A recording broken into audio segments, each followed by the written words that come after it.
Almost మీది 18 years కదా. అవునండి. సో ఈ ఈ టైంలో మీ దగ్గరకు వచ్చి ఫన్నీగా కానీ ఇరిటేట్ చేసే క్వశ్చన్స్ కానీ ఏముంటాయి ఎక్కువగా లేడీస్ నుంచి జెంట్స్ నుంచి ఒకసారి చెప్పండి. యా అంటే కొందరు అంటారు, మేడం మ్యారేజ్ అసలు చేసుకోవడం అవసరమా హా, ఇది అంటారు. అంటే చాలామంది మదర్స్ వాళ్ళ కూతుర్లను తీసుకొని వస్తారు. మేడం మేము చెప్తే వినట్లేదు, ఎన్ని సంబంధాలు తీసుకొచ్చినా, మంచి మంచి సంబంధాలు తీసుకొచ్చినా రిజెక్ట్ చేస్తుంది. Why?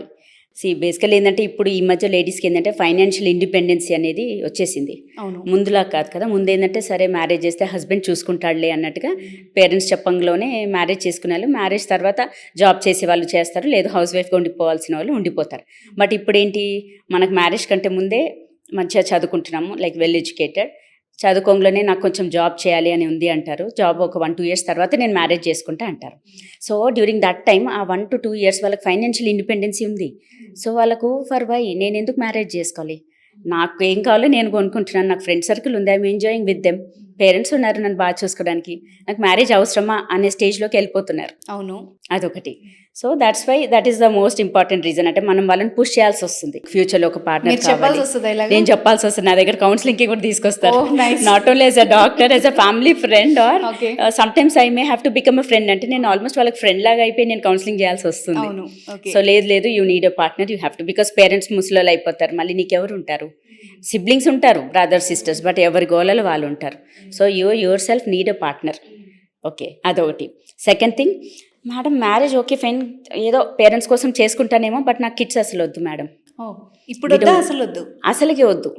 So we want to live as a couple, but we don't want to have kids. Reasons ఉంటాయి మేడం. అలానే అనుకుంటున్నా. అంటే మెంటాలిటీ ఈస్ చేంజింగ్. ఇప్పుడు గర్ల్స్ మెంటాలిటీ ఎలా ఉందంటే, సరే మేము ఇద్దరం ఎర్న్ చేసుకుంటాము, both of them are earning. పోనీ ఫైనాన్షియల్ డిప్రైవేషన్, మాకు డబ్బులు లేవు, పిల్లల్ని పెంచడం కష్టమని కాదు, ఇద్దరు వెల్ ఎడ్యుకేటెడ్, ఇద్దరు ఐటీ సెక్టర్లోనే ఉంటారు, ఇద్దరు ఈక్వల్లీ ఎర్నింగ్, కానీ they want to enjoy life, that's all. Go to trips, parties, go to work, that's all.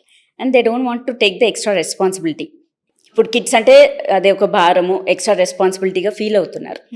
So అది కూడా యాక్చువల్లీ మన రెస్పాన్సిబిలిటీ. అంటే మన యంగర్ జనరేషన్కి చిన్నప్పటి నుంచి కొంచెం మోల్డ్ చేస్తూ ఉండాలి ఇప్పటి నుంచే.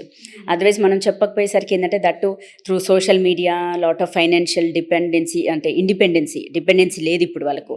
సో ఇదంతా చూసి అసలు మ్యారేజ్ అవసరమా, పోనీ మ్యారేజ్ చేసుకుంటే కిడ్స్ అసలు అవసరమా అన్నట్టు ఆ లెవెల్కి వచ్చేస్తున్నారు. So we need to motivate the youngsters. ఇది కాదు మనకు ఉండాలి అంటే టు క్యారీ ఆన్ ద ప్రొజెనీ. ఇప్పుడు వాళ్ళు కనకపోతే నెక్స్ట్ మనకు రాన్ పాపులేషన్ కూడా తగ్గిపోతుంది కదా. సో ఇప్పుడు now in Andhra I think they have implemented ఎక్కువ మందిని కనాలి అని చెప్పేసి. అవును, జపాన్ లో కూడా పిల్లల్ని కంటే ప్రభుత్వం కొంచెం ఎక్స్ట్రా ఇస్తున్నారు. ఆ సిచ్యువేషన్ కి వచ్చేసారు నిజంగానే. ఇండియా కూడా స్టార్ట్ అయిపోయింది అట్లాగే, బికాస్ రాన్ పాపులేషన్ తగ్గిపోతుంది. అంటే ముందు ఏంటంటే అట్లీస్ట్ 2 చైల్డ్ అనేవాళ్ళు. అవును, 3rd చైల్డ్ ఉంటే పాలిటిక్స్లో ఎంట్రీ లేదు, అట్లా కొన్ని రెస్ట్రిక్షన్స్ ఉండేది. సో రాను 2 చైల్డ్ కాస్త ఇప్పుడు సింగిల్ చైల్డ్ అయింది. ఇప్పుడు రాను నో చైల్డ్ అంటున్నారు.